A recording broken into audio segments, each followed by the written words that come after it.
What is up? This is the Working Investor. We all know about Warren Buffett, and the news have been saying that he's pretty much going to be retiring the end of 2025. And the stock has been declining in the past 3 months as the Buffett premium, I guess, is being taken out of the stock. In this video, we're going to go over Berkshire Hathaway versus all the Berkshire Hathaway income funds, such as OMAH, Berkshire Hathaway W, which is the weekly pay, and BRKC and BRKU. BRKU just for fun. By the way, nothing here is financial, tax, legal advice, or any sort of advice. This is purely for fun and entertainment purposes only. Some of the income funds that I mentioned are cover call income funds. And cover call income funds are supposed to do very well when the underlying does not blow past the strike price and the fund stays flat or goes down. So from these companies, OMAH, Target 15, seems like it's been doing better than YieldMax's BRKC, as well as the weekly pay, which just does leverage and no other strategy, so that's not surprising. Granted, it's 120x, so it's like a 1.2x leverage. From these funds, BRKB seems the most contemporary, launched June 18th, so let's go ahead and compare all these funds from June 18th. So from June 18th to date, let's look at the underlying of BRKB. That's our benchmark, and it's down 1.64%. OMAH is crushing it with being up 4.79%. BRKW, which is just 1.2x leverage, is down harder than 1.64. But remember, I always talk about in my videos about leverage fund having path dependency and volatility decay. So even though the underlying is down 1.64, I'm sorry, being down 2.44 is more than 20%. Because 1.64 times 1.2 is 1.968 and not 2.44. So that's because of path dependency and volatility decay. That's the risk people take when going into leverage ETFs with no underlying strategy other than leverage ETF. Then you have the YieldMax BRKC down 1.91% relative to the underlying, worse, but not much worse in the same timeline, but still worse. And I would hope it would do a little better because it would, like OMAH did a little better than that. And then you have BRKU, which is just a 2x leverage Berkshire Hathaway. I just put that in there for fun, just to double down on to my audience about what is volatility decay and path dependency, that even though the underlying is down 1.64%, you shouldn't be down more, 4.9. That's because of path dependency and volatility decay. I did make a video on OMAH when it first launched, and I'll link it in my description. And when I made the video, OMAH really, really sucked and way underperformed the underlying, and I was not really interested into it. But now, it got my attention. So we're going to take another peek at VistaShares, and I'm going to go ahead and look a little bit at the holdings and look at what they're doing in the option world. So once again, it gives 15% distribution. Yeah, you can read all this. They go into data-driven option strategies, yada, yada, yada. I still don't like it that they say that, the number one focus is to seek income and secondarily long-term capital appreciation. I like funds that have long-term capital appreciation as the number one, objective, and then the income is like a secondary objective. And the income should be good. So they target 15% on an annualized basis, paid out monthly. So that's how far they go as aggressive in their strategies. And they've been paying out about 25 down as high as 25 cents, as low as 23 fraction cents, per share. So let's go ahead to the inception date and compare, from March 5th, 2025, OMAH to Berkshire Hathaway Group B, and then I'll look into the holdings. So you could go ahead and ignore the YieldMax and the Roundhill ones because they haven't been around since then, but look at the underlying of Berkshire Hathaway Group B. This is going back from March 5th. And you can see that they're down 4.27%. So that's going to be our benchmark. OMAH has like an inverse return. It's up 4.35%. So it's been, the question is, you see what they did here? Look carefully. You see, they underperformed and they sucked horribly.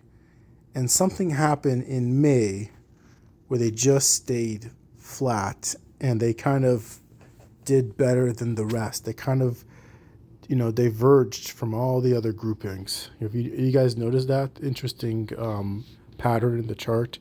You could ignore BRKW, they haven't been around that long. BRKC, they haven't been around that long. But BRKU, again, the underlying is down 4.27%.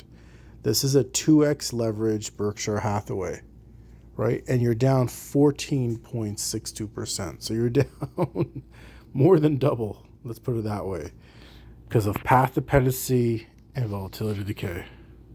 Because when you lose one day, it just compounds and compounds and compounds. That's the danger of leverage funds without management and any other overlay over it, which could reduce some of it.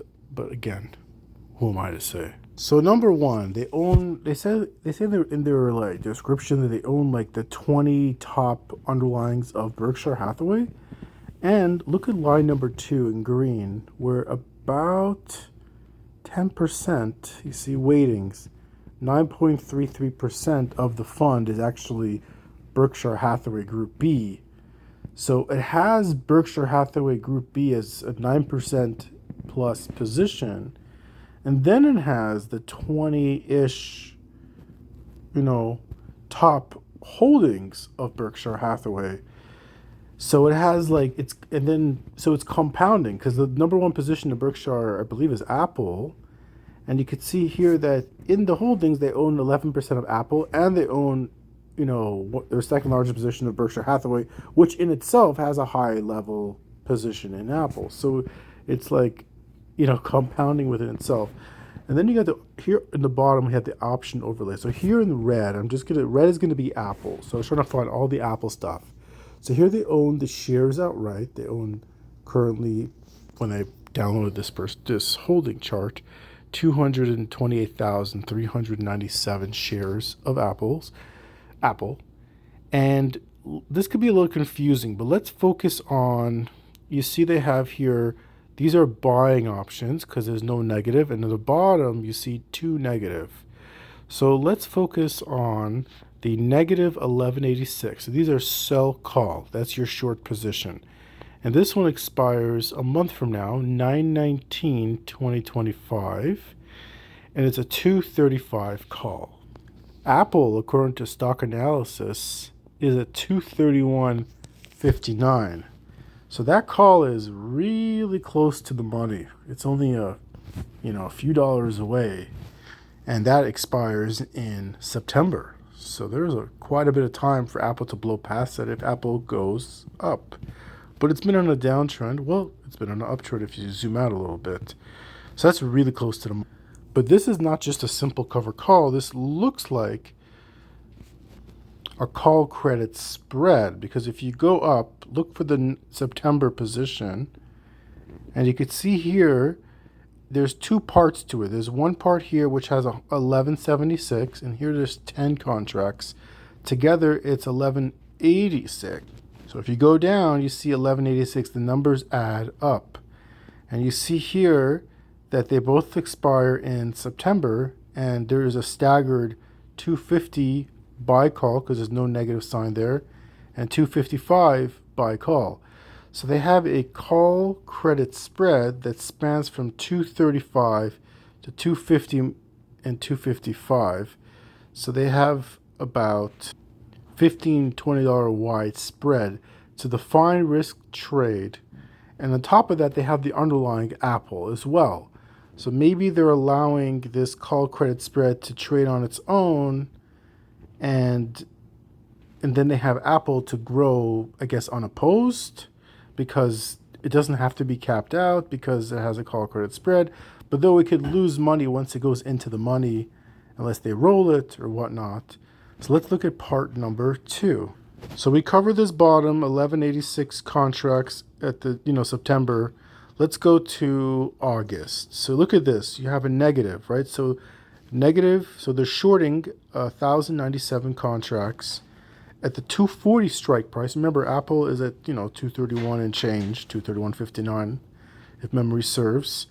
So they're giving themselves a little bit more room on the upside, and that expiring pretty soon, around the corner, right?